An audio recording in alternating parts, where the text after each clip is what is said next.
नमस्कार। भारतीय पुनर्वास परिषद की ओर से आज की टेलीकॉन्फ्रेंस में मैं आप सभी का स्वागत करती हूँ।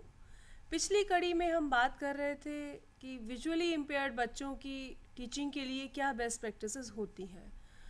उस वक्त हमने जो फोकस था वो था रूरल बेस सिनेरियो क्या है, वोकेशनल एजुकेशन के लिए हम रूरल बेस में क्या कर सकते हैं।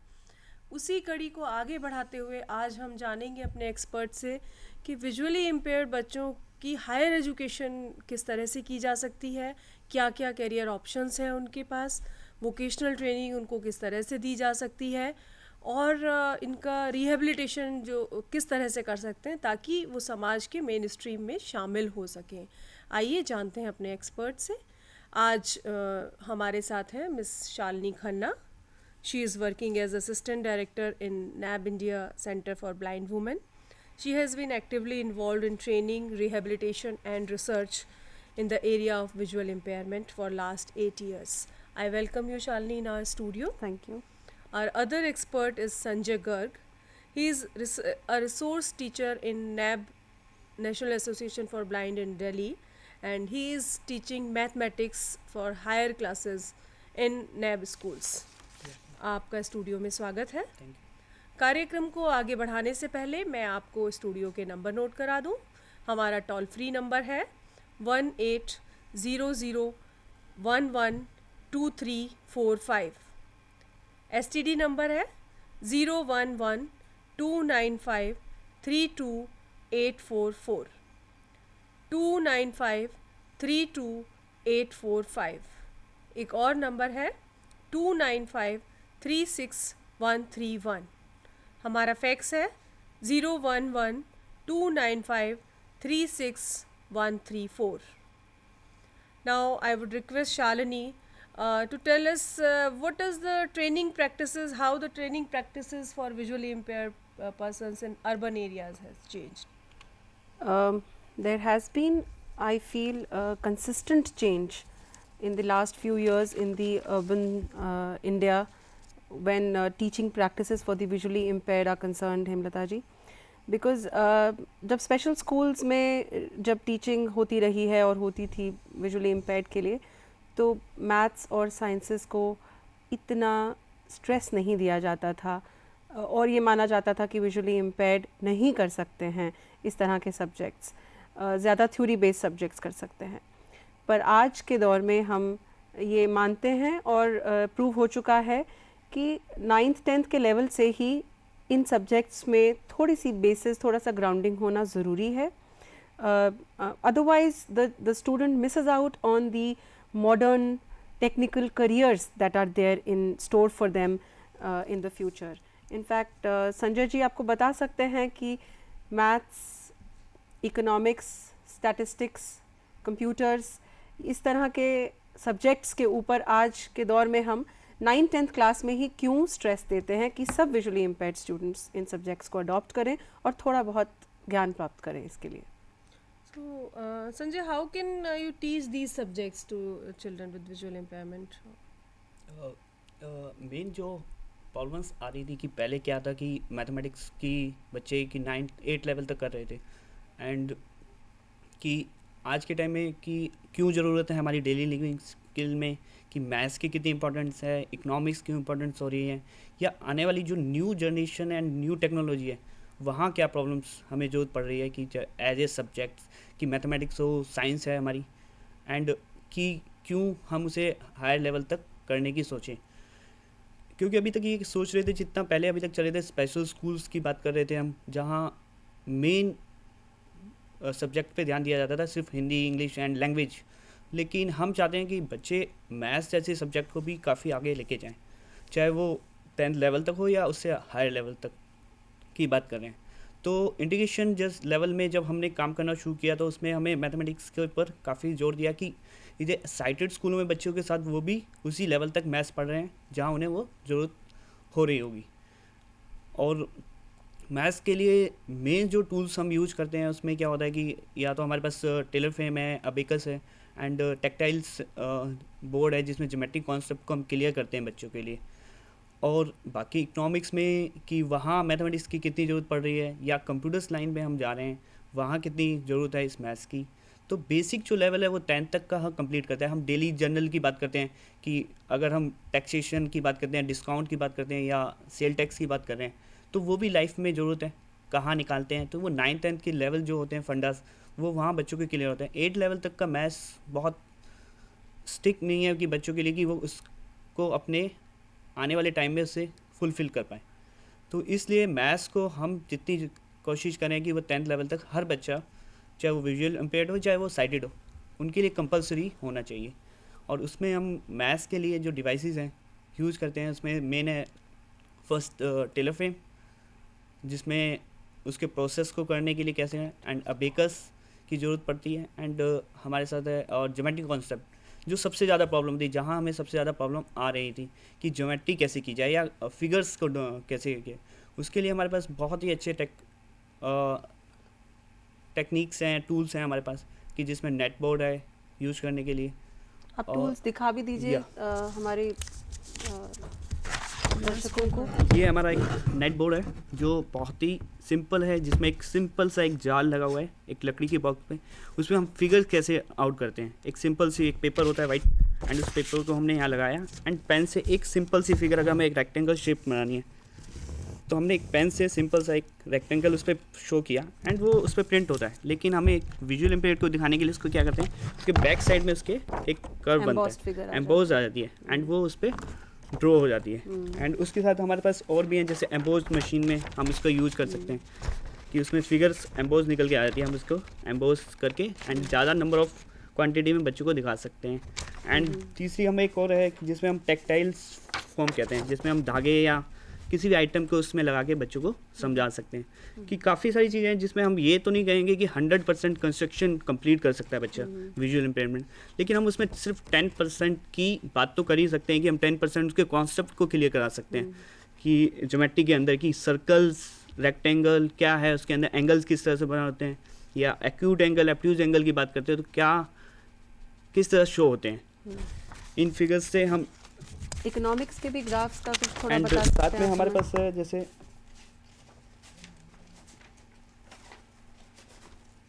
ग्राफ में जैसे स्टेट की बात करते हैं, जहाँ हम बार चार्ट की बात करते हैं, क्योंकि हायर लेवल पे जब इकोनॉमिक्स की बात करते हैं वहाँ स्टेट्स में ग्राफ चार्ट शो किया जाता है। तो उसमें यह है कि हमने यहाँ एक टेक्टाइल फॉर्म में इसको बनाया कि इसमें थोड़ा यूज किया है बच्चों को, कि इसमें इसे टच पावर उसको छूने की, क्योंकि ये प्रिंटेड में अगर साइटेड बात करते हैं तो वो देखता है, लेकिन हम विजुअल इम्पेयर्ड की बात करते हैं तो वहाँ हम थोड़े से इसमें मॉडिफाई किया है कि उसमें थोड़ी सी हाँ यूज कर लिया हमने, उसको थोड़ा टेक्टाइल फॉर्म में बना दिया, जिससे वो उस बच्चे को उसमें छू भी के महसूस कर लेकिन छू के संजय मजे। एक बात बताइए कि आप जो कह रहे हैं कि इसको छू कर वो कर सकते हैं इसके साथ, तो जैसे हम बच्चों को क्लास में काम देते हैं कि आप ये ग्राफ बनाइए या कुछ कीजिए, तो ये बच्चे इन ग्राफ्स को कैसे करेंगे? वो या मैम काम उसके कैसे लिए कर हमारे पास और भी ऑप्शन है कि हम उसमें कैसे डेवलप करें। जैसे हमारे पास ये टेलर फ्रेम है, हम उसके अंदर क्या है कि जैसे लाइनिंग है, टाइप्स का यूज कर सकते हैं, टाइप्स लगा लगा के उसमें एक कि अगर हमारी फर्स्ट फॉर्म बना सकते हैं कि जनवरी के अंदर, जैसे हमारा एक एग्जांपल है कि जनवरी में हमारे 50-100 है, तो उसको हम मान लिया कि एक टाइप्स हमारा 100 है तो 5 टाइप्स लग गया। अगले में हमारे फैब की बात करें वहाँ 200 है तो वहाँ 2 टाइप्स लगा दें, एंड उसी फॉर्म में वो डिक्टेट करेगा, यानी उसी फॉर्म में वो उसे बच्चों को, कि वो तो हमारे ऊपर है कि कितना उसे फास्ट मूविंग कर सकते हैं। कि टेक्टाइल हमने टेलर फ्रेम की यूज़ कर लिया उस टाइम, या हमारे पास हो सकता है कि दूसरी कोई ऐसी चीज़ हो जिसमें हम पेंसिल यूज़ कर रहे हैं, या उसके कोई कि हमने वो पेंसिल छोटी बड़ी या साइजेस की पेन की उसको लगा के उसको फिगर को भी शो कर सकते हैं। आई थिंक जो कहने का हमारे ये एक ज़रूरी बात जो ध्यान रखने वाली है कि स्कूल्स में छोड़े नहीं ये सब्जेक्ट्स, हम ये सब्जेक्ट्स ज़रूर कवर करें। मैथमेटिक्स, इकोनॉमिक्स, स्टैटिस्टिक्स 9th-10th के बेसिस पे ही ज़रूर कवर करिए, क्योंकि जो टेक्स्ट बुक के अंदर सब्जेक्ट्स जो चैप्टर्स हैं इन क्लासेस में, वो बच्चे के आगे करियर की फॉर्मेशन में बहुत साथ देते हैं। और यदि एक बार उन्हें ये ग्राफ्स समझ आ जाते हैं, ये डायग्राम्स उनके दिमाग में अपनी छाप छोड़ देते हैं, तो आगे जाके वो अपने आजकल मॉडर्न करियर्स में फेल नहीं हो जाते हैं, कहीं भी किसी के कंपैरिजन में एटलीस्ट छूट नहीं जाते हैं। They are able to understand what people are talking about. That is what we wanted to actually bring out for the people concerned. Shalini and Sanjay has told us that in the modern scenario we need to stress on the subjects like maths and economics, statistics and computers. because we want to mainstream these children and they can go for the courses like other children, and there are some tools that can be used, like he was showing us the tools, the embossed chart and other things. So we can use these things and make our children learn mathematics and these subjects which were earlier thought that these subjects are not for children with visual impairment. And in fact in some states have given exemption for studying maths, and they have given some other options instead of these subjects. So we should keep these things in mind. And now Shalini, can you tell us what is the scope or use of teaching these subjects to visually impaired persons? Use of teaching these subjects, yes, it's a very good question Hemlata ji, कि आगे जाके अब जो professional courses हैं academics में ही students को professional courses लेने में हेल्प हो जाती है.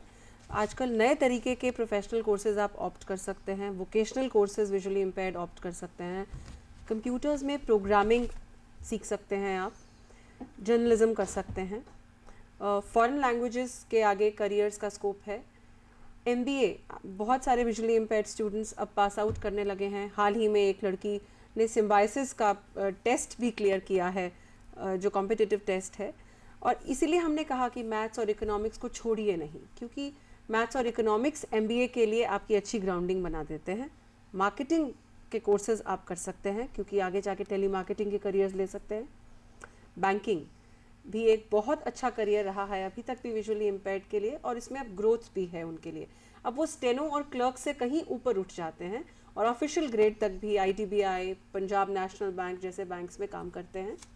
और इसके लिए भी मैथ्स, कॉमर्स स्ट्रीम में जाने के लिए basic maths, economics, statistics, computers ये सीखना ज़रूरी है. B.Ed तो होता ही रहा है अभी तक भी प्रोफेशनल कोर्सेज में. And I feel these kind of professional courses in today's date have really started preparing the visually impaired students for much better careers and very good growths in their life to sustain a very good quality of life also and to satisfy their own skills. Thank you Shalini.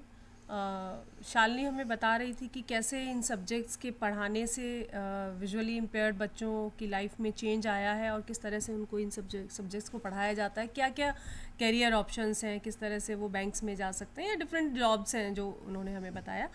तो अब हम जानते हैं शालिनी से कि what are the new career options for children with visual impairment. Hemlata ji, careers आजकल काफ़ी खुल गए हैं. वोकेशनल स्ट्रीम में बात करूं अगर मैं, तो कंप्यूटर्स ने एक बहुत बड़ी दुनिया खोल दी है विजुअली इम्पेयर्ड के सामने.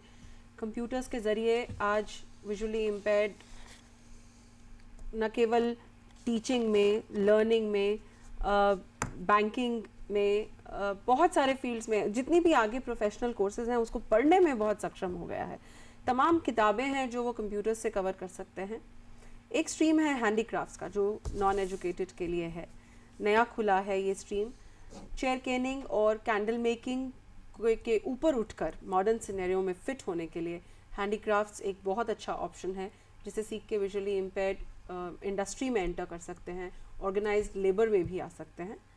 और होम साइंसेस, कुकिंग पे विजुअली इम्पेयर्ड लड़कियों ने अपना बहुत हाथ जमाया है और उनको फील होता है कि वो बहुत कॉन्फिडेंट हो जाती हैं. सेल्फ एम्प्लॉयमेंट के लिए बहुत अच्छा वेंचर हो सकता है.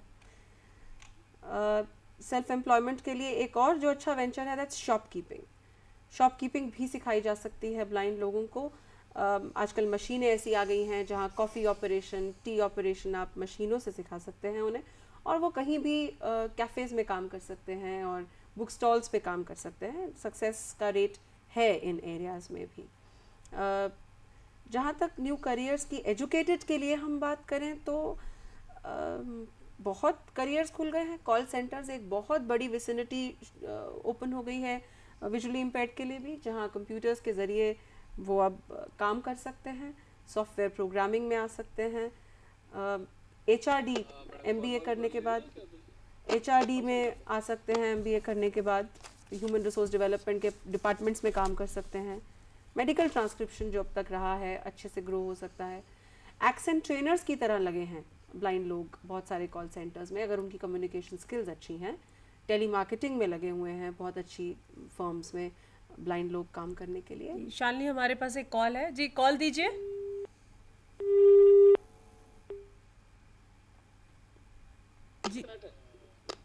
Okay. Okay. The call has disconnected. We can continue with this. So Shalini was telling us that what are the career options these persons with visual impairment can go for, and she has been running a center that is for blind women. So I would ask Shalini to tell us what are the vocational training you are giving to your especially blind women, and how. First, you tell this, then I'll ask the next question. दो बातें साथ साथ करूँगी. Training किन किन vocations में देते हैं और किस तरह के करियर्स में बच्चे प्लेस हो पाते हैं. ट्रेनिंग जिन वोकेशंस में हम देते हैं, हाँ जी, कॉल ले लें. हाँ, कॉल ले लेते हैं. कॉल दीजिए.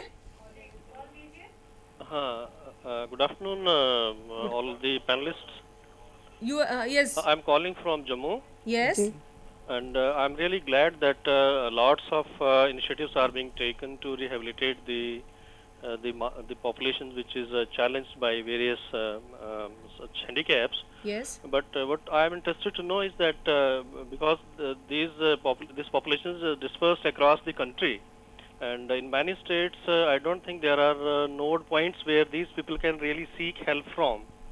So, could you please tell that which are the nodal agencies at the state levels which extend such guidance as well as assistance, so that the people who are otherwise not able to go into the mainstream are able to get into the mainstream through the help from various bodies. Thank you, and over. Okay. Thank you. Yeah, Shalini, we can continue with our discussion. We were discussing. Okay. You want us about to your center. give the answer to this question? No. No, we will take on Okay. later. So I was saying कि हमने trainings जो हम focus करते हैं, आज की employment market को देखकर हम ट्रेनिंग्स को फोकस करते हैं.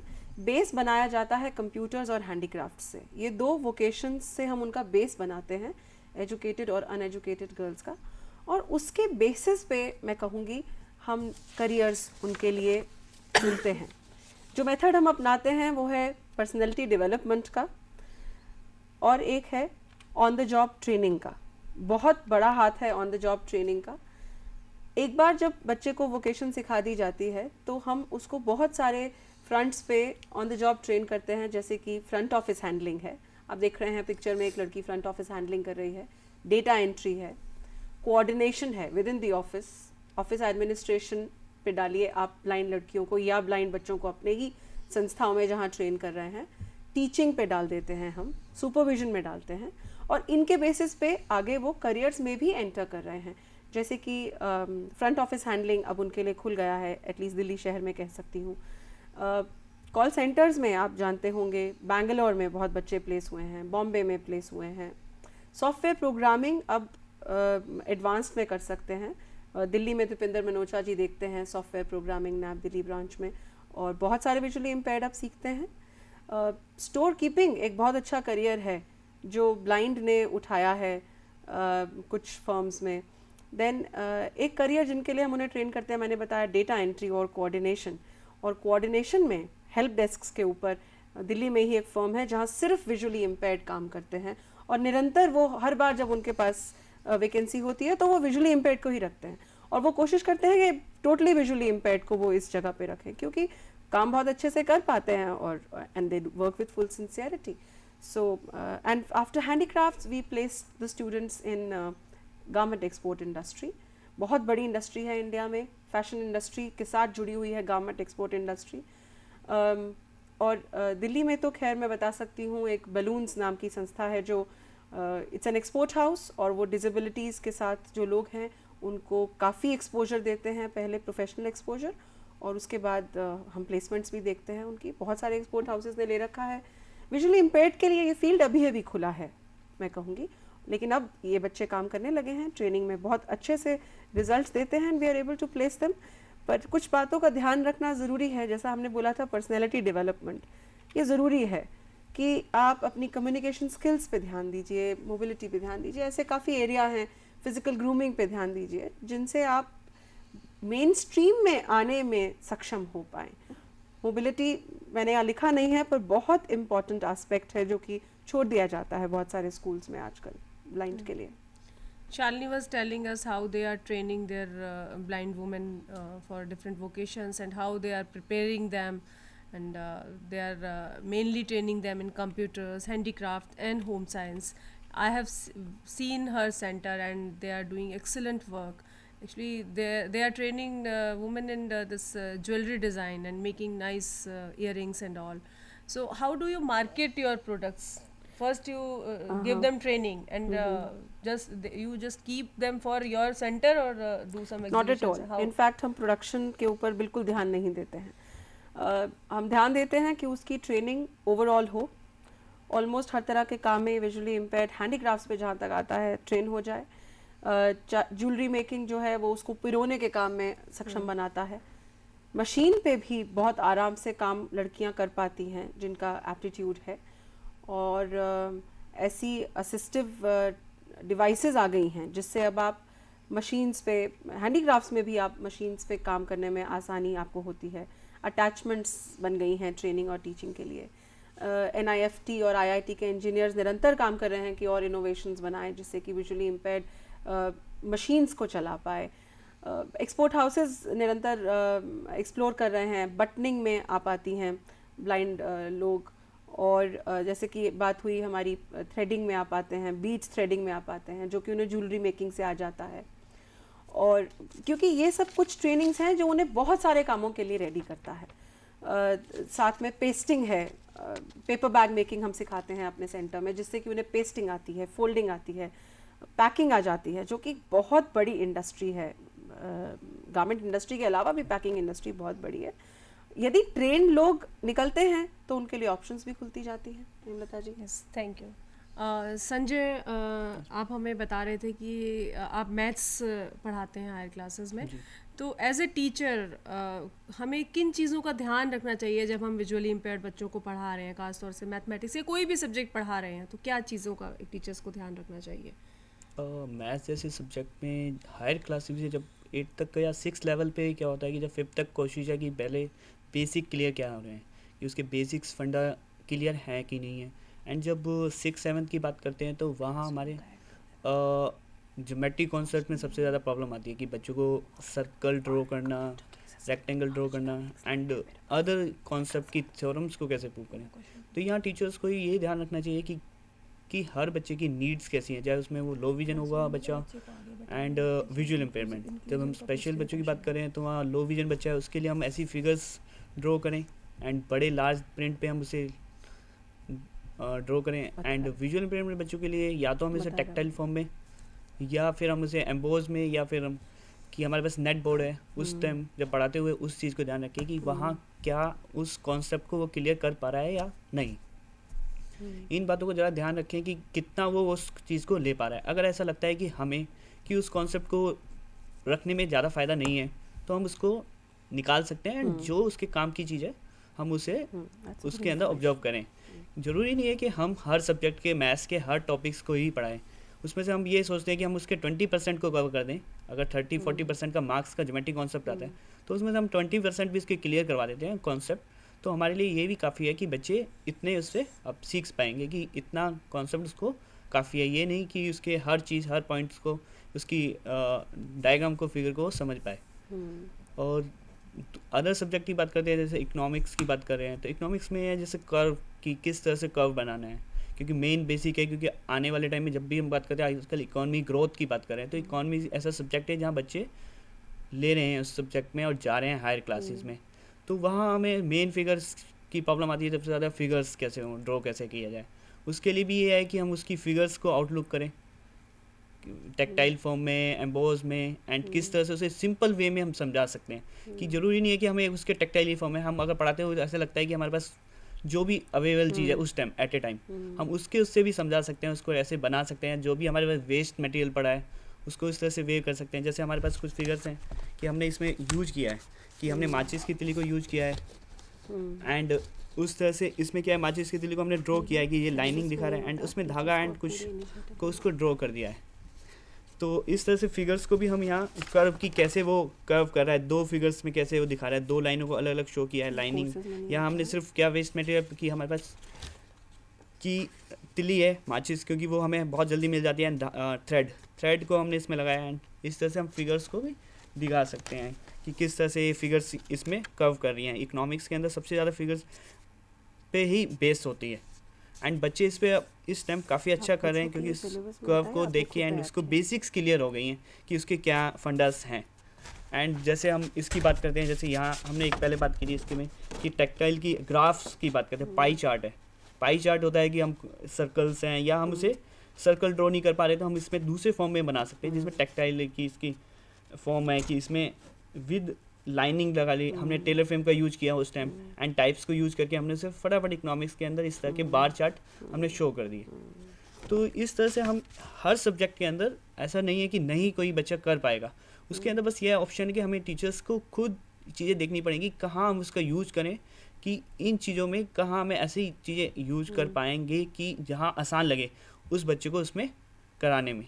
एंड कई बार क्या चीज़ होती है कि उस चीज़ को नहीं हो पा रहा एंड उसमें ये लगता है कि वो चीज़ ज़रूरत भी नहीं है, तो उसे हम वहाँ छोड़ सकते हैं एंड जो बाकी मेन कॉन्सेप्ट है उसको हम उसे समझाया जा सकता है with help of any material जिसमें एज ए टीचर्स कर रहा है। क्योंकि कई बार क्या होता है कि मैं किसी इस सहायता की हिसाब से अभी मेरे पास मटेरियल है मैं उससे कर रहा हूँ, लेकिन कई बार क्या होता है एट ए टाइम दिखाना है तो हमें टेलर फ्रेम रखा है हमारे पास एंड पेंसिल्स हैं या कोई भी चीज़ है उसके हिसाब से हम शो कर सकते हैं at a time and with help की विद ग्राफ्स अगर हमारे पास बने हुए हैं पहले से उनको शो करेंगे।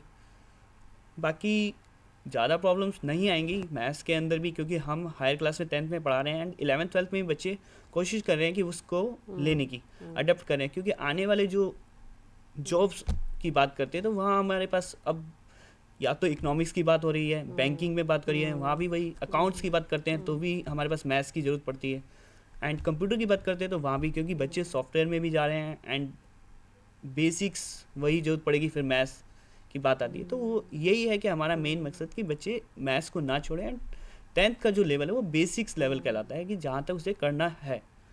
उसके बाद हम देखें कि कहाँ और सब्जेक्ट्स में, जैसे अदर सब्जेक्ट की बात करें कि ये लैंग्वेज सब्जेक्ट है वहाँ प्रॉब्लम नहीं आती, लेकिन जब 2-3 सब्जेक्ट है जहाँ बच्चे जा रहे हैं कि इकोनॉमिक्स में लेना चाह रहे हैं वहाँ भी अच्छा रिजल्ट आ रहे हैं तो उसके फंडास क्लियर करें एंड यही एक ये है कि टीचर्स उसको स्पेशल टीचर्स जो अपनी तरफ से जो भी उसको हेल्प दे सकते हैं एंड बाकी। तो संजय जी, ये जो आपने दिखाए डिवाइसेस ये क्या सिलेबस में रहता है कि विजुअली इम्पेयर्ड के लिए बनाए जाएं, या कि फिर ये टीचर्स को खुद रिसोर्स टीचर्स को थोड़ा अपना एफर्ट लेना पड़ता है, अपना इनिशिएटिव लेना पड़ता है? नहीं, इसमें एफर्ट तो हमें लेना पड़ेगा, क्योंकि क्या होता है कि जब हम सीबीएसई की बात करते हैं, सीबीएसई जो प्रिंट बुक्स है एनसीईआरटी की बुक्स हैं या सीबीएसई की जो भी है एंड उसमें तो ये साइटेड बच्चों की बात कर रहे हैं, वहाँ साइटेड बच्चों के साथ वो जा रहा है, बच्चा पढ़ रहा है, वहाँ हम उसे कैसे दिखाएं कि इस पे फिगर्स क्या ड्रॉ है। तो यहाँ तो ये है कि इसको स्पेशल थोड़ा सा टाइम देना पड़ेगा, नीड है उसकी, क्योंकि वहाँ उसे ज़रूरत है वो टेक्टाइल फॉर्म में हो। अगर वो टेक्टाइल फॉर्म में आ रहा है बुक में भी तो वहाँ हमें ज़रूरत नहीं पड़ेगी बनाने की, तो लेकिन इसलिए हमें यहाँ स्पेशल टीचर को थोड़ा सा ध्यान देना पड़ेगा, या उसका जो भी टीचर होगा वो उसको थोड़ा सा यहाँ ध्यान देना होगा, उसको उस फॉर्म की जगह उसे टेक्टाइल फॉर्म में दे दिया जाए। Sanjay ji, Sanjay was telling us that for teaching children maths, it's important to make their basics clear and then tell them the other things. And like he was telling, while teaching geometry, it's not necessary to tell them to cover the whole syllabus. If we cover 20%, it's enough. We need to familiarize them with these subjects because in their future life they need these subjects, accounting and other things. And now I would ask Shalini, what should we keep in mind while teaching children in inclusive setup when we talk about inclusive education? काफ़ी touch upon किया है संजय जी ने इस topic को, और बहुत अच्छे से उन्होंने ये बात बताई कि आसान बनाइए सब्जेक्ट को विजुअली इम्पेयर्ड के लिए, चाहे वो सब्जेक्ट मैथमेटिक्स और इकोनॉमिक्स जितना मुश्किल ही क्यों ना दिखता हो, और टीचर्स को थोड़ा सा अपने ऊपर एफर्ट लेना पड़ेगा, पेरेंट्स ले सकते हैं इनिशिएटिव।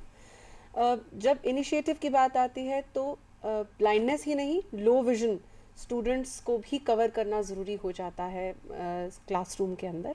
अब हम इंक्लूसिव एजुकेशन की बात करते हैं जहाँ स्पेशल एजुकेशन के सेटअप को ऑलमोस्ट अब और कंटिन्यू नहीं किया जा रहा सरकार के द्वारा। जो चल रहे हैं स्कूल्स वो भी अब काफ़ी हद तक एक्सपोजर देने की कोशिश करते हैं। इंक्लूसिव एजुकेशन का मतलब है कि हम उसको नॉर्मल स्कूल्स यानी जो मेन स्ट्रीम स्कूल्स हैं, साइटेड के लिए स्कूल्स हैं, उसी में भेजें। वही टीचर्स पढ़ाएं, उसी सिलेबस को पढ़ाया जाए ताकि वो आगे जाकर मेन स्ट्रीम के करियर्स को अडॉप्ट कर पाए और एक अलग थलग न बन के रह जाए। तो उन्हीं कोर्सेज को पढ़ाने के लिए आधी बात तो संजय जी ने की ही कि जो मुश्किल सब्जेक्ट्स हैं उनके लिए हायर एजुकेशन के लेवल पे थोड़े से डिफरेंट तरीके के डायग्राम्स बनाइए, टैक्टाइल डायग्राम्स यूज़ करिए। पूरा का पूरा आप सिलेबस कवर नहीं कर सकते, चलिए 10% या 20% ज़रूर ज्योमेट्री और इकोनॉमिक्स के ग्राफ्स का कवर करिए। उसका कॉन्सेप्ट क्लियर होना ज़रूरी है, उसे पता होना चाहिए आप क्या बात कर रहे हैं। दूसरी बात जो कि छोटी है लेकिन ध्यान देना ज़रूरी है, प्रॉपर लाइट होना लो विजन बच्चे के लिए बहुत ज़रूरी है। बहुत 50% मैं कहूँगी आजकल स्कूल्स में बच्चे लो विजन, जो ब्लाइंड की पॉपुलेशन में है, लो विजन आते जा रहे हैं। रेटिना का प्रॉब्लम है, ग्लॉकोमा का प्रॉब्लम है, कुछ डिग्री साइट है और कुछ डिग्री नहीं है। तो जो उनको साइट है रेजिडुअल, उसे इस्तेमाल करने के लिए उन्हें प्रॉपर लाइट की ज़रूरत है। और बच्चे से आप पूछिए कि उसे येलो लाइट कंफर्टेबल है या वाइट लाइट कंफर्टेबल है। एक कोई मापदंड नहीं है कि वाइट लाइट ही कंफर्टेबल रहेगी लो विजन को या येलो लाइट बल्ब की लाइट कंफर्टेबल रहेगी। सेकेंडली, लो विजन की डिवाइसेस हैं जो इस्तेमाल की जा सकती हैं। लेंसेज इस्तेमाल कर सकते हैं बच्चे यदि वो चश्मे के साथ कंफर्टेबल नहीं है। और उसके साथ साथ बोर्ड्स आ जाते हैं, अटैचमेंट बोर्ड्स हैं, स्केल्स हैं जिन्हें रख रख के लो विजन बच्चे पढ़ पाते हैं। बहुत बड़ी इस वक्त डिवाइस है हमारे सामने कंप्यूटर्स की। आपको इस पे भी दिखा सकते हैं चार्ट, काफ़ी मैंने थोड़ा सा हम लिखा हुआ आपको दिखा सकते हैं। स्क्रीन रीडिंग टेक्नोलॉजी बहुत हेल्पफुल रहती है आजकल ब्लाइंड लोगों के लिए, पढ़ने के लिए, पढ़ाई के मामले में। स्क्रीन मैग्निफिकेशन टेक्नोलॉजी है। स्क्रीन रीडिंग सॉफ्टवेयर होते हैं, जॉज सब लोग जानते हैं आजकल विजुअली इम्पेयर्ड के लिए अर्बन इंडिया में, कि जॉज एक ऐसा सॉफ्टवेयर है जो स्क्रीन रीड करके उसको स्पीच में कन्वर्ट करता है और विजुअली इम्पेयर्ड के लिए हर अक्षर को वो बोल के बताता है कंप्यूटर में। बहुत सारे सॉफ्टवेयर्स कंपैटिबल हैं जॉज के साथ आज की डेट में। काम कर रहे हैं लोग अपने अपने वर्क एरिया में जॉज के ऊपर। जॉज के ज़रिए आप इंटरनेट को भी एक बहुत अच्छा टूल बना सकते हैं और इंटरनेट के ज़रिए आप बहुत सारी इन्फॉर्मेशन, बहुत सारी बुक्स गैदर कर सकते हैं ओवर द इंटरनेट सर्व करना आपको आप सीख सकते हैं। स्क्रीन मैग्निफिकेशन टेक्नोलॉजी जैसा कि मैंने बताया लो विजन के लिए बहुत हद तक कामयाब रहती है।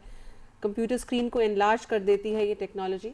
उसमें कलर कंट्रास्ट और माउस पॉइंटर को एडजस्ट किया जाता है ताकि लो विजन बच्चे अपनी कन्वीनियंस के हिसाब से उसको सीख सकें, पढ़ सकें कंप्यूटर के स्क्रीन को। Optical recognition technology OCR commonly जानी जाती है, बहुत इम्पॉर्टेंट है आज की डेट में किसी भी विजुअली इम्पेयर्ड स्टूडेंट के लिए, क्योंकि वो प्रिंट माध्यम को इसके ज़रिए पढ़ सकता है। ये एडिटेबल और रीडेबल टेक्स्ट को स्कैनिंग के बाद रीडेबल बनाता है विजुअली इम्पेयर्ड के लिए। ये सॉफ्टवेयर कर्सवेल भी इस्तेमाल करते हैं, इसमें हम बहुत कॉमन सॉफ्टवेयर है और इसके ज़रिए टोटली विजुअली इम्पेयर्ड बच्चे आजकल हायर एजुकेशन में मुश्किल से मुश्किल किताबें खुद पढ़ पाते हैं, इंडिपेंडेंट हो गए हैं अपने स्टडी पैटर्न में काफ़ी हद तक। और भी असिस्टिव डिवाइसेस हैं जैसे कि ब्रेल डिस्प्लेज हैं, पोर्टेबल नोट टेकर्स आ गए हैं, डिजिटल रिकॉर्डर्स हैं, टॉकिंग बुक्स अब हैं, ई बुक्स सॉफ्टवेयर पे आप बुक्स कन्वर्ट करके और उन्हें बैठकर आराम से कंप्यूटर पे पढ़ सकते हैं, जंप कर सकते हैं। स्कूल्स और कॉलेजेस ने भी अब इन्हें अडाप्ट करना शुरू किया है, अपनी अपनी लाइब्रेरीज़ में, मेट्रो टाउन्स में रखना शुरू किया है स्कूल्स ने कंप्यूटर्स में जॉज सॉफ्टवेयर, ताकि जो विजुअली इम्पेयर्ड बच्चे उनके पास हैं वो भी स्टडीज़ का पूरा फ़ायदा भी उठा सकें और उन्हें एंजॉय भी कर सकें पूरे तौर पे। Shalini, you are telling us that we need to teach them maths, economics, and these subjects, and then their overall development. How best we can prepare our children for mainstreaming in the life? What are the other things apart from teaching and vocational things? मैंने एक topic छेड़ा था personality development का। Yes. ये केवल urban scenario में ही मैं कहूँगी अभी बस इसको छूने लगे हैं बहुत सारे इंटीग्रेटिव पैटर्न के स्कूल्स विजुअली इम्पेयर्ड के लिए। एक विजुअली इम्पेयर्ड बच्चा अपनी range of experience because of visual impairment से सफ़र करता है.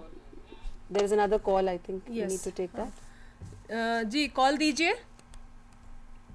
Hello. Hello. Yes please ask your question. नमस्कार मैडम, मैं दाहोद गुजरात से Yusufi Kapadia blind welfare council से बोल रहा हूँ. जी बताइए.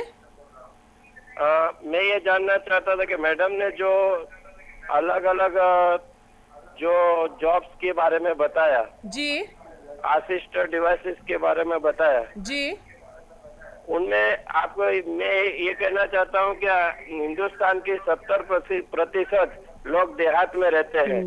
तो मैं ये देहात के लिए कोई ऐसा वोकेशनल ट्रेड बताया जाए कि जिस तरह से यहाँ पर उनको इम्प्लीमेंट किया जा सके. जी.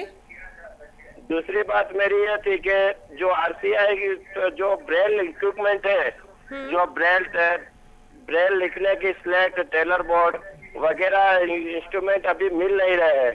NIVH में जब भी जाओ तो वो बोलते हैं कि अभी नहीं है. तो इसके बारे में क्या आरसीआई को इसको ध्यान दे सकता है? अच्छा. अगर कोई प्राइवेट फॉर्म को उनकी मंजूरी से बनाने की दे सकता है? Okay okay. ओके.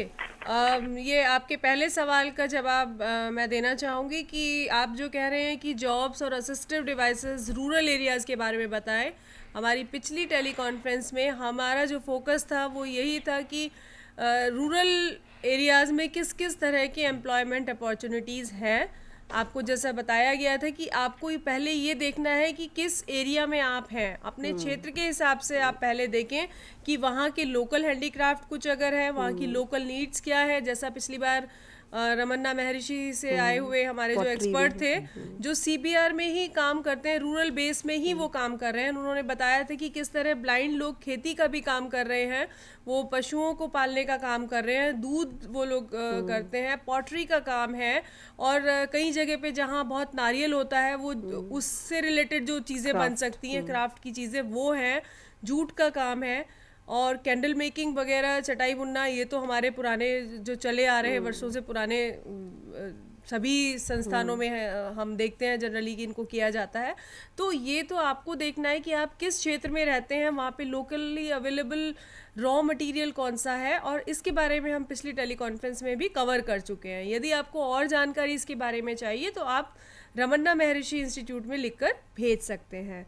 और रही ब्रेल और इक्विपमेंट वाली बात तो शालिनी आप इसके बारे में. रूरल में भी मैं एक छोटी सी बात ऐड करना चाहूँगी कि यदि आप सेल्फ एम्प्लॉयमेंट को नहीं टारगेट करना चाहते कि खुद ही कुछ करें और खुद ही उसको मार्केट करें और खुद ही उसको उससे पैसा अर्जित करने की कोशिश करें, तो ऐसा कुछ ट्रेड पकड़िए, ऐसा कुछ काम पकड़िए जो आपके क्षेत्र में बड़े तौर पे होता हो, इंडस्ट्रियल लेवल पे होता हो. आजकल ऑलमोस्ट रूरल क्षेत्रों के साथ कुछ ना कुछ इंडस्ट्री जुड़ी है, तो उस इंडस्ट्री से जुड़ा हुआ ट्रेड सीखिए, और ताकि आपको उसके अंदर ही इंटीग्रेशन मिल सके, आपको एक बड़े उद्योग में आप अपनी जगह पा सकें या छोटे उद्योग में आप अपनी जगह पा सकें, यदि आप सेल्फ हेल्प ग्रुप में नहीं काम करना चाहते हैं या सेल्फ एम्प्लॉयमेंट में नहीं काम करना चाहते या हैं. इवन जैसे नर्सरी का काम, हाँ. बहुत आजकल फ्लावर्स का और नर्सरी का काम भी मैंने कई इंस्टीट्यूशंस में देखा है. आंगनवाड़ी, इस तरह का काम आंगनवाड़ी की ट्रेनिंग होती है बाकायदा, इग्नू देता है आंगनवाड़ी की training,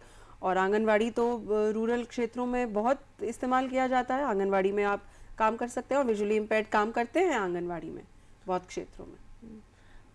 Shalini, can you tell us some institutions which are working in this area? And हमारा जो कॉल था जम्मू से उसमें भी उन्होंने पूछा था कि कुछ सेंटर्स के बारे में आप बताएं. हाँ, मैं आपको सेंटर्स के बारे में बताऊंगी. पिछला एक सवाल हमारा जो रह गया था कि आजकल हम कैसे प्रिपेयर करें बेस्ट तरीके से बच्चे को, आप कहें तो मैं उसको पहले आंसर कर दूं. हम बता रहे थे कि पर्सनैलिटी डेवलपमेंट एक बहुत बड़ा टॉपिक है जो नज़रअंदाज कर दिया जाता है विजुअली इम्पेयर्ड के लिए. केवल पढ़ाई और किताबों से तो उसकी पूरी डेवलपमेंट नहीं हो सकती है. We have to see that the visually impaired also grooms up into a complete individual to come and stand in the society and gain dignity. And for that, in today's date, communication skills is a very important prerequisite. You have to be trained in English. अगर आप बोल नहीं सकते हैं, थोड़ी बहुत अंग्रेज़ी का ज्ञान ज़रूरी है. कैसे बातचीत करनी है, पब्लिक स्पीकिंग बहुत ज़रूरी है. सोशल एटिकेट्स अगर आप सोशल एटिकेट्स सीखते हैं तो विजुअली इम्पेयर्ड के लिए मेन स्ट्रीमिंग होना आसान है, उसके लिए एक्सेप्टेंस आसान हो जाती है. फिज़िकल ग्रूमिंग, आप कितने अपनी हाइजीन का ध्यान रखते हैं, आपकी ड्रेसिंग अप कितनी अप टू डेट है. बहुत महंगे कपड़े पहनने की बात हम नहीं कर रहे हैं, लेकिन साफ़ सफाई का ध्यान रखना और बहुत बैकडेटेड ना रहना फिज़िकली भी ज़रूरी है. और काउंसलिंग, मैं कहूँगी कि इंस्टीट्यूट्स को ज़्यादा ध्यान देना चाहिए कि उनकी काउंसलिंग इंटीग्रेशन के साथ साथ ज़रूर करें. किस तरह के वो करियर्स उठाएं, किस तरह के वो कोर्सेज उठाएं और अपनी प्रॉब्लम्स, अपनी पीयर प्रॉब्लम्स से वो कैसे निपट पाएं. वरना अगर वो इमोशनल स्ट्रेस को अपने अंदर लेके चलते हैं तो पूरे तौर पे डेवलप होना बहुत मुश्किल है, जो कि एक डिसेबल्ड कैंडिडेट के लिए इमोशनल और मेंटल स्ट्रेस ज़्यादा है हमारे कंट्री में. इस बात को हम सब एक्नॉलेज करते हैं. I think we must focus on these things also. And अपनी फिज़िकल हेल्थ के लिए आप स्पोर्ट्स में ज़रूर पार्टिसिपेट करिए. पीछे मत रह जाइए, बैठे मत रह जाइए कि जो स्पोर्ट्स हैं वो आपके लिए नहीं है. ऐसा नहीं है. हेमलता जी ने तो खुद नवोदय में भी देखा है, नैब की ब्रांचेस में भी है कि क्रिकेट ब्लाइंड के लिए बहुत अच्छे से इस्तेमाल होता है. आई थिंक स्पोर्ट्स के बारे में आपको संजय भी बता पाएंगे किस किस तरह की स्पोर्ट्स एक्टिविटीज़ में आजकल ब्लाइंड आ रहे हैं और क्या फ़ायदा उसका उठा रहे हैं. स्पोर्ट्स में सबसे ज़्यादा क्रिकेट, क्योंकि हमारे देश में जब भी क्रिकेट की बात होती है कि ये क्रिकेट बहुत है, तो विजुअल इम्पेयरमेंट बच्चे भी क्रिकेट को सुनना, उसको जानना और खेलना देखते हैं. तो उसके लिए हम वो भी बहुत ही अच्छा उस गेम को खेल रहे हैं. अगर बहुत लोग जानते नहीं हो तो इसके तो वर्ल्ड कप भी हो रहे हैं. करीबन 1996 से वर्ल्ड कप हो रहा है, ब्लाइंड वर्ल्ड कप. ऑल देशों की टीमें आती हैं एंड मैच होते हैं. क्रिकेट कैसे बॉल तो को उसके कैसे लिए संजय थोड़ी सी मुझे- टेक्निक चेंज की है यहाँ भी. जैसे एजुकेशन में हम टेक्निक चेंज कर रहे हैं, यहाँ भी थोड़ी सी कि कैसे खेली जाए. ग्राउंड्स वही है, बैट भी वही है, बॉल में थोड़ा सा डिफरेंस आ गया कि वहाँ बॉल लेदर की होती है या अलग होती है. यहाँ एक बॉल होती है जिसे साउंड बॉल कहा जाता है, उसमें घुंघरू होते हैं. जैसे जब वो बॉल फेंकी जाती है तो घुंघरू उसकी साउंड होती है, एंड जब वो फेंकी जाती है तो जो प्लेयर है उसको वो उसकी आवाज़ सुनाई दे रही है एंड उससे उसे खेला जाता है. थोड़े से टेक्निक्स अलग कर दिए हैं, रूल्स थोड़े अलग कर दिए हैं. बाकी तो सेम 11 खिलाड़ी वहाँ खेल रहे हैं, 11 खिलाड़ी को दोनों की टीमें हैं. एंड उसके थोड़े से ये रूल्स है कि उसमें पार्शली एंड ब्लाइंड बच्चे इकट्ठे खेलते हैं. तो उसका थोड़ा रूल है कि 5 ब्लाइंड बच्चे होंगे, 6 उसमें पार्शली होंगे. एंड बॉलिंग बैटिंग सब उसी की तरह से होता है. और ओवर्स 50 ओवर्स के होते हैं मैच, उनमें 400 से लेके 500 600 रन तक बच्चे बनाते हैं. एंड क्रिकेट के अलावा बास्केटबॉल, फुटबॉल में भी बच्चे ले रहे हैं. लेकिन चेस के अंदर बहुत अच्छा है. योगा, ताइक्वांडो में तो बच्चे इतना अच्छा परफॉर्मेंस कर रहे हैं हमारे एनईबी इंडिया से, एनईबी दिल्ली वाले ब्रांच से, कि बच्चे जब भी जाते हैं प्राइज़ कि वहाँ साइडेड बच्चों के साथ लड़के गोल्ड मेडल जीत के ला रहे हैं. कि वहाँ वो बच्चे देखते हैं कि हम तो साइडेड होने के बाद और वो बच्चे हमसे ज़्यादा अच्छा कर रहे हैं. तो गेम्स के अंदर ये है कि बच्चे जितना गेम्स खेलेंगे, अपनी पर्सनैलिटी हर तरह की उनके अंदर चेंज आएगा. ये नहीं कि हम नहीं कर सकते इस चीज़ को, या हम नहीं खेल सकते क्योंकि ये हमारे लिए नहीं बना, क्योंकि हम देख नहीं सकते. ऐसा कुछ भी नहीं है. और हम इस चीज़ को चैलेंज करते हुए बच्चे इस चीज़ को दिखा रहे हैं. चाहे वो दौड़ने से हो, तैराकी हो, उसमें भी बहुत अच्छे कर रहे हैं, क्योंकि सिर्फ टेक्निक है. बाकी तो सिखाने के ऊपर है. एक बार इस बच्चे को सिखाया एंड उसके बाद उसकी प्रैक्टिस है. अगर वो कितना ग्रो कर पाता है, हर बच्चे की अपनी अपनी नीड होगी, वो कितना अच्छा उसमें डेवलपमेंट कर सकता है या कितना परफॉर्मेंस दे सकता है. हर बच्चे में अलग अलग होता है. कोई बहुत अच्छा निकल सकता है दौड़ में, कोई बहुत अच्छा निकल सकता है तैराकी में, या बहुत अच्छा निकल सकता है क्रिकेट में. तो इसलिए हम मेन ध्यान दें कि हर बच्चा स्पेशली खेलने के ऊपर भी ध्यान दे. ये ना कि सिर्फ उसकी पढ़ाई के ऊपर ही ध्यान हो रहा है, या बस हमने पढ़ना है, जॉब करनी है, ख़त्म. उनके डेवलपमेंट को ये देखना है कि उसके फिजिकल स्टैंडर्ड की वो कर पा रहा है नहीं. योगा है जहाँ उसके मेंटल स्ट्रेस एंड योगा के अंदर और चीज़ें उसको डेवलपमेंट हो रही हैं, उसकी स्किल्स की, जिसे वो भी कर सकता है. टाइक्वांडो हो गए एंड अदर जितनी गेम्स है. चेस ही बहुत ब्रिलियंट गेम है दिमाग के लिए. एंड उनके लिए भी थोड़ी सी टेक्निक चेंज कर दिया है. वहाँ बस ब्लैक एंड वाइट घोड़े होते हैं, उसमें बस क्या होता है कि वो थोड़ा सा बॉक्स होता है, उसमें छेद होते हैं, इसमें लगाया जाता है, फिट हो जाता है. एंड उसके ऊपर थोड़ा सा कुछ ऐसा बना दिया जाता है जिससे वो बच्चे छू के पता कर सकते हैं कि दोनों में डिफरेंस क्या है. एक के ऊपर कुछ थोड़ा ज़्यादा मोटा बना दिया, एक को थोड़ा पतला बना दिया. तो इस तरह से चेस में भी बहुत अच्छा कमाल कर रहे हैं. जो अभी हेमलता जी बाद में कह रही थी कि कौन कौन सी ऐसी जगह हैं और जहाँ इंक्लूसिव एजुकेशन नहीं मिल पाती है, वहाँ लोग क्या करें। तो जैसा कि अभी संजय भी बता रहे थे, कुछ ऐसा नहीं है कि कुछ स्पेशल ही आपको डिवाइसेस की हमेशा ज़रूरत है। बहुत हद तक तो पेरेंट्स और टीचर्स अपने एफर्ट्स पर ही तैयार कर सकते हैं विजुअली इम्पेयर्ड को। अभी जैसा हमने कहा कि साउंड बॉल्स इस्तेमाल की स्पोर्ट्स के लिए, या कि चेस के लिए एक डिफरेंट तरीके का बोर्ड इस्तेमाल किया है। NIVH से काफ़ी गेम्स आपको मिलती हैं, और यदि नहीं मिलती हैं तो हमने बहुत बार ये एक्सपेरिमेंट्स किए हैं। फुटबॉल में घुंघरू खुद डालकर और उसको फुला के बच्चों ने फुटबॉल्स खेली हैं और वो खेल पाते हैं। यदि आप विजुअली इम्पेयर्ड को मौका दें तो वो खुद ही अपने लिए कुछ कुछ डिवाइसेस प्रिपेयर कर लेते हैं जिससे वो खेल सकते हैं। जब हमने असिस्टिव डिवाइसेस की भी बात की थी, कंप्यूटर सॉफ्टवेयर्स तो अब हर जगह अवेलेबल होने लगे हैं। तो यदि आपके क्षेत्र में, आपके शहर में इंक्लूसिव एजुकेशन का पैटर्न नहीं है, तो भी आप कोशिश करिए कि बच्चे को आप कंप्यूटर्स घर में दिला सकते हैं। बहुत महंगे नहीं रह गए कंप्यूटर्स। इंस्टीट्यूशंस को थोड़ा सा अब आप प्रेरित करिए कि वो कुछ बच्चों के लिए एक कंप्यूटर रखें, और सॉफ्टवेयर्स आप अपने नज़दीकी मेट्रो से आउटसोर्स करा सकते हैं, NAB की किसी भी शाखा से। NAB की मेन शाखाएं मुंबई, दिल्ली, अहमदाबाद, मद्रास, बेंगलोर, कलकत्ता में तो अवेलेबल हैं ही।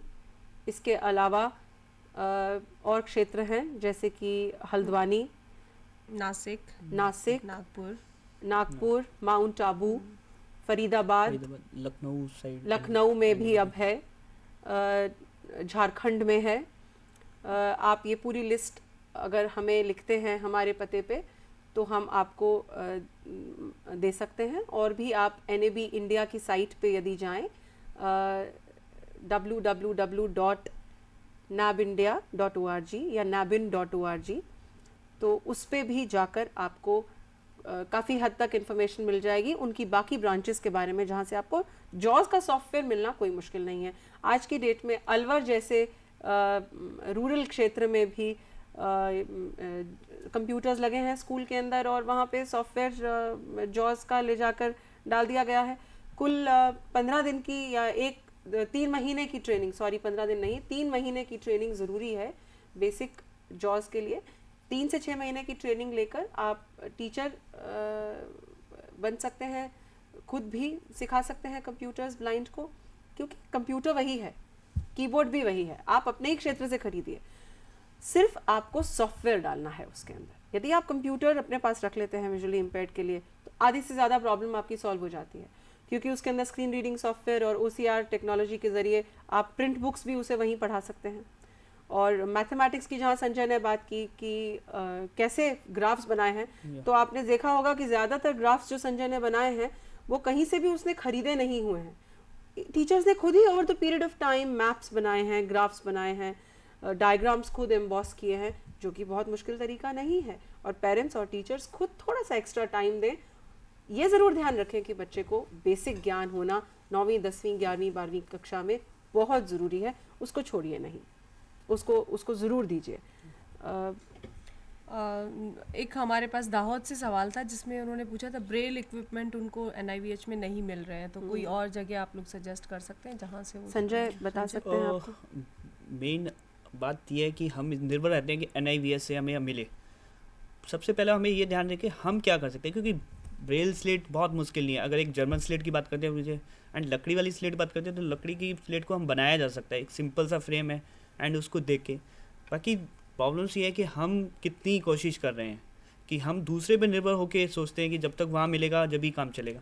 हम कोशिश क्यों ना करें कि अपने आप उस चीज़ को वहाँ के एरिया के हिसाब से मटेरियल को तैयार कर सकते हैं। एंड किसी के साथ बहुत ज़्यादा प्रॉब्लम नहीं है, चाहे वो टेलर फ्रेम है, शेप्स को उसको थोड़ा बड़ा बना सकते हैं एंड छोटा, क्योंकि वो बहुत ज़्यादा टिपिकल नहीं है जितने भी हैं, चाहे वो ब्रेल स्लेट हो या टेलर फ्रेम हो, उसको बहुत ही ईजी तरीके से बना सकते हैं। और जो हम तरीके हैं कि कहाँ से हम उसे निकाल सकते हैं, कि NAB या दिल्ली से भी मिलता है, सक्षम करके है, AICB से भी दिल्ली में हो गया है, एंड आप NIVH तो है ही है, and other centre Ahmedabad centre में भी आपको ट्राई मिल जाएगा। तो आपको काफ़ी जगह मिल सकते हैं, लेकिन कुछ मेन पहली प्रैक्टिस ये होगी कि हम उसे कैसे डेवलप करें कि हम खुद बनाएं कि चाहे वो पेपर शीट की बात होती है, कई बार होता है पेपर नहीं आया NAVH से, पेपर नहीं है तो बच्चे कैसे लिखेंगे, उसके और तरीके हैं, थोड़ा और पेपर कोई ले लीजिए, ड्राइंग पेपर शीट है उस पर लिख लीजिए। बच्चे तो मैगजीन भी यूज करते हैं रफ शीट पे, कि मैगजीन ही वेस्टेज आती है जब हम कहते हैं कि यूज है, अगर फ्री है तो उस मैगजीन को यूज कर लीजिए, क्योंकि मैगजीन के पेपर थोड़ा सा मोटा होता है, कई बार कई मैगजीन आप देखेंगे उसकी थिकनेस थोड़ी मोटाई होगी, तो उस पर भी बहुत अच्छा काम हो सकता है। कि ये जरूरी नहीं है कि हम सिर्फ पेपर की ही बात करें कि पेपर स्पेशली NAVH से आएगा या कोई भी मटेरियल, तो ज़्यादा ये ध्यान दें कि हम दूसरों पर निर्भर ना होके अपने ऊपर कुछ उसके तरीके निकालेंगे जिससे बच्चों को प्रॉब्लम ना आए। And Thank you, Sanjay. Shalini, can you tell us more about audio part? Audio, yes, we have missed out that part. Audio books आसानी से बनाई जा सकती हैं और आसानी से आप अवेलेबल भी कर सकते हैं अपने बच्चे को। कोई भी बैठकर रिकॉर्ड कर सकता है कैसेट में, यदि आपके पास अच्छे स्टूडियोज़ नहीं हैं, सोफिस्टिकेटेड स्टूडियो नहीं है आपकी स्कूल की लाइब्रेरी में, तो आप एक थोड़ा साइलेंट कमरे में बैठ के किताबें उनके लिए रिकॉर्ड कर दें, जो कि अवेलेबल हो सकती हैं विजुअली इम्पेयर्ड को। और बहुत फास्ट माध्यम है, बहुत तेज़ माध्यम है दृष्टिहीन छात्रों के लिए ऑडियो बुक्स।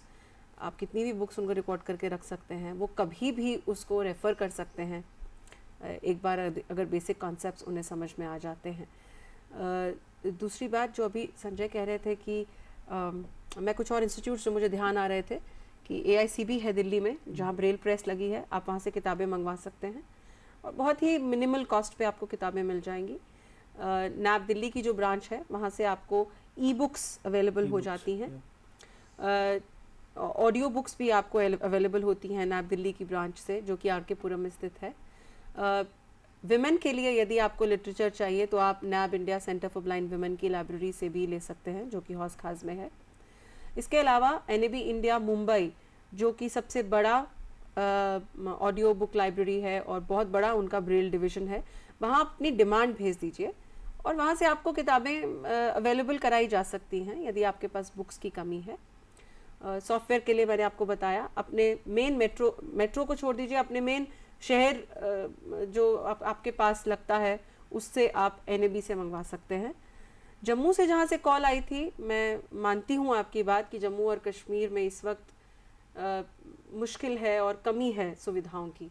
बात कश्मीर में तो आप श्रीनगर में हमारा CRC है, कंपोजिट रिहेबिलिटेशन सेंटर बैमिना में है, वहाँ संपर्क कर सकते हैं। और जम्मू वाले लोग पंजाब की तरफ आ सकते हैं। पंजाब में लुधियाना में जा सकते हैं आप, जमालपुर है और लुधियाना में VRTC है वहाँ। नहीं तो आप लिखिए NAB इंडिया को, मुंबई को आप पोस्ट में भेजिए, हमें दिल्ली में भेजिए, आप हौस खास में NAB इंडिया की ही शाखा है और हम पूरी कोशिश करेंगे कि आपको अवेलेबल कराया जाए जो आपको चाहिए। सॉफ्टवेयर्स की भी कोई इतनी बड़ी प्रॉब्लम नहीं है, बट आपको अब आप नेट पे जाइए, इंटरनेट पे जाइए, हर जगह तो है आपको वहाँ मिलेंगे और आपको बहुत सारी नॉलेज आपको इंटरनेट पे मिल जाएगी कि कहाँ कहाँ आपको अवेलेबल है। Shalini, what message would you like to give our viewers? Message तो हम इतना ही देना चाहेंगे कि अब जितना हो सके अब आप इंक्लूजन में लाइए विजुअली इम्पेयर्ड को। केवल मैथमेटिक्स, स्टैटिस्टिक्स या इकोनॉमिक्स ही नहीं, कोशिश करिए सारे सब्जेक्ट्स का उनको बेसिक ज्ञान दीजिए। साइकोलॉजी भी मत छोड़िए। हमने देखा है कि काउंसलर्स बहुत अच्छे होते हैं, आप हैरान होंगे कि हमने ब्लाइंड एक्टर्स इतने बढ़िया हो जाते हैं सिखाने के बाद। तो कोई ऐसा स्ट्रीम नहीं है जो वो नहीं कर सकते हैं, प्रॉब्लम है कि उनकी ग्राउंडिंग नहीं की गई है उसमें। कोशिश करिए कि आप उन्हें अपने नॉर्मल जो मेन स्ट्रीम पीयर ग्रुप है उसके साथ बढ़ने का मौका दें, वो खेल उसे खेलने का मौका दें, जिससे कि आपके आसपास के वातावरण की भी सेंसिटाइजेशन हो, वो भी उनके लिए डिवाइसेस और टेक्निक्स साथ साथ डेवलप करने में आगे आएँ, क्योंकि विजुअली इम्पेयर्ड भी हमारी कंट्री का और हमारी सोसाइटी का बहुत बड़ा भाग हैं और इनके जो बहुत होनहार छात्र हैं, इस डिसेबिलिटी में से जो होनहार छात्र हैं, वो आज हमारे देश ही नहीं वर्ल्ड में अपनी जगह बना चुके हैं, हर स्ट्रीम में अपनी जगह बना चुके हैं और बहुत बड़ा योगदान दे रहे हैं तकनीक के क्षेत्र में भी दुनिया में। तो हमारे लिए अनिवार्य हो जाता है इस वक्त इन्हें इंक्लूसिव एनवायरनमेंट देना, और जो मेन स्ट्रीम स्कूल्स हैं पूरे देश के, उन्हें अब ओपन हो जाना चाहिए कि वो विजुअली इम्पेयर्ड ही नहीं बाकी डिसेबिलिटीज़ के स्टूडेंट्स को भी अपने यहाँ पे जगह देने लगें और उनके लिए सेंसिटिव हो जाएं थोड़े से। शालिनी और संजय ने हमें बताया कि अर्बन बेस में और ख़ास तौर से हायर एजुकेशन में हम किस तरह से विजुअली इम्पेयर्ड लोगों को ट्रेन कर सकते हैं, किस तरह से इनको पढ़ाया जा सकता है और वोकेशनल ट्रेनिंग किस तरह से दी जा सकती है। इसके अलावा पर्सनालिटी डेवलपमेंट के लिए हमें किन किन चीज़ों का ध्यान रखना चाहिए, और जो मैसेज शालिनी ने हमें दिया या संजय जी की जो बात चर्चा थी उससे हमें पता चला कि ज़रूरत है कि इनको हम समाज की मेन स्ट्रीम में लाने के लिए इनोवेटिव बने। एक टीचर को ये ज़रूरत है कि वो किस तरह से कम्युनिकेट कर पाए अपनी बात को। इंक्लूसिव एजुकेशन में पहले से हम बीच में हमारे कंट्री में कॉन्सेप्ट आया कि हम स्पेशल एजुकेशन की बात कर रहे थे। जब स्पेशल स्कूल्स नहीं थे उस वक़्त भी विजुअली इम्पेयर्ड लोग स्कूल्स में जा रहे थे और वो बिना किसी सुविधा के जो बहुत आगे तक कुछ बच्चे थे जो बढ़ पाते थे। आज तो हमारे पास बहुत टेक्नोलॉजी है, हमारे पास नए मेथड्स हैं और बहुत साधन हमारे पास आ गए हैं। तो टॉकिंग बुक्स हैं हमारे पास, कंप्यूटर्स हैं, और जहाँ ये चीज़ नहीं है ब्रेल से स्लेट है, अबेकस हैं, बहुत सारी चीज़ें हैं। तो इन सारे टूल्स की मदद से और एक टीचर के थोड़े इनोवेशन से इन बच्चों को हम इंक्लूसिव सेटिंग में आराम से पढ़ा सकते हैं। उसमें टीचर को ज़रूरत है कि वो थोड़ा क्लासरूम मैनेजमेंट का ध्यान रखे। जब भी टीचर कुछ बोल रहा है तो वो इस बात का ध्यान रखे कि क्लास में 1 या 2 विजुअली इम्पेयर्ड बच्चा है जो उसको अगर हम बोल के कहेंगे कुछ भी चीज़ तो वो उस चीज़ को समझ सकता है। दूसरा, क्लास में जो बच्चे हैं जो उनके साथ पढ़ रहे हैं उन बच्चों को भी अगर हम ये बताएं, उस बच्चे को किसी होशियार बच्चे के पास बैठाएं और उस बच्चे को ये कहें कि टीचर की जो इंस्ट्रक्शंस हैं अगर किसी तरह से टीचर भूल गया तो बच्चे भी इस बात का ध्यान रखें। और जनरली ऐसा होता है कि बच्चे इन चीज़ों की केयर करते हैं। हमने ये एक्सपेरिमेंट अलवर में किया। अलवर में नवोदय स्कूल है जो रेजिडेंशियल स्कूल्स हैं, वहाँ पिछले साल 2 विजुअली इम्पेयर्ड बच्चों को एडमिशन दिया गया। वहाँ इससे पहले कोई विजुअली इम्पेयर्ड बच्चा नहीं था। उनके स्टाफ की ट्रेनिंग की गई, सारे टीचर्स को ट्रेनिंग दी गई और वो बच्चे नॉर्मल बच्चों के साथ रहते हैं। एक बच्चा उनको एस्कॉर्ट करता है और वो बच्चे आराम से एक दूसरे के साथ मिक्सअप होकर पिछले 1 साल से बढ़ रहे हैं। और इस एक्सपेरिमेंट का फ़ायदा ये हुआ कि इस साल वहाँ 500 विजुअली इम्पेयर्ड बच्चों ने अप्लाई किया है जिसके लिए उनको एक एंट्रेंस टेस्ट पास करना है।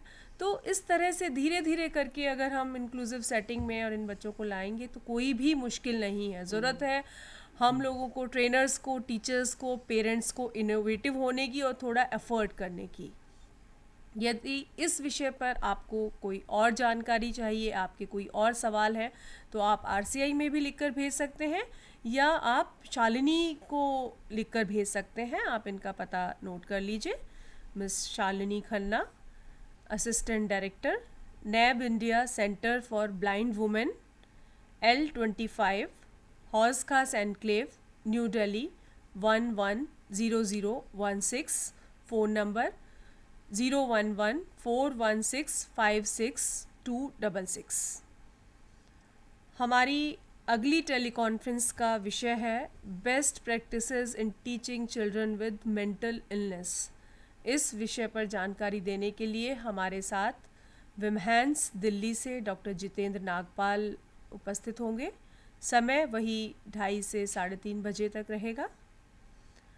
अंत में मैं अपने व्यूअर्स, आज के अपने एक्सपर्ट्स और EMPC के अपने सहयोगियों को धन्यवाद देती हूँ जिनके सक्रिय सहयोग की वजह से ये कार्यक्रम सफल रहा।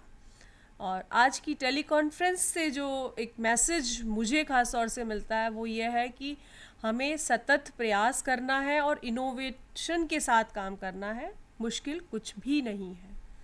धन्यवाद।